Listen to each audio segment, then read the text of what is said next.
A special thank you to each of our subscribers who make this channel possible. Here's today's story. In a tense exchange during CBS's Face the Nation, Secretary of State Marco Rubio confronted host Margaret Brennan over her claims that European leaders are visiting Washington to protect Ukrainian President Volodymyr Zelensky from potential bullying by President Trump. Brennan, attempting to push the narrative that European officials are concerned about Trump's influence over Zelensky, stated, "You know there's concern from the Europeans that President Zelensky is going to be bullied into signing something away. That's why you have these European leaders coming as backup tomorrow." Rubio was quick to dismiss her assertion, stating, "No, it isn't. That's not why they're coming back. That's not true."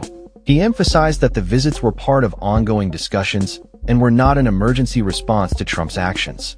The Secretary of State highlighted the numerous meetings that have taken place between the U.S. and European partners regarding Ukraine, reiterating that these were planned and coordinated efforts, not reactions to media narratives.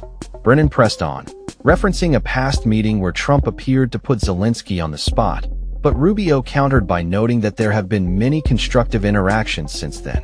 He pointed out, "We've had one meeting with Putin and like a dozen meetings with Zelensky. They're coming here tomorrow because we've been working with the Europeans. We talked to them last week." The exchange underscored the ongoing tensions between the Trump administration and the media, particularly regarding the portrayal of U.S. foreign policy and its relationship with European allies.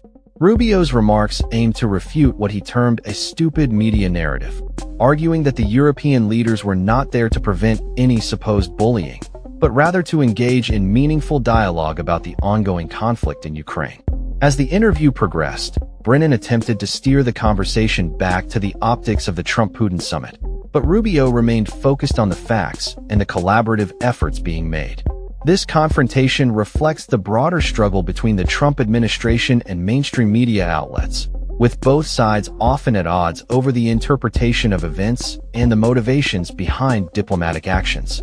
The narrative that European leaders are acting as protectors of Zelensky against Trump has been a recurring theme in media coverage, and Rubio's vigorous defense of the administration's stance highlights the complexities of international relations in the current political climate. The ongoing war in Ukraine remains a critical issue, and the U.S. role in supporting Ukraine while managing relations with European allies is a delicate balance that continues to evolve. The interview concluded with Rubio reiterating the importance of the planned meetings and the collaborative efforts that have been taking place, contrasting sharply with the media's portrayal of the situation. As the political landscape shifts, the dynamics between the Trump administration, European leaders, and the media will undoubtedly continue to be a focal point of discussion and debate. That's all for this story.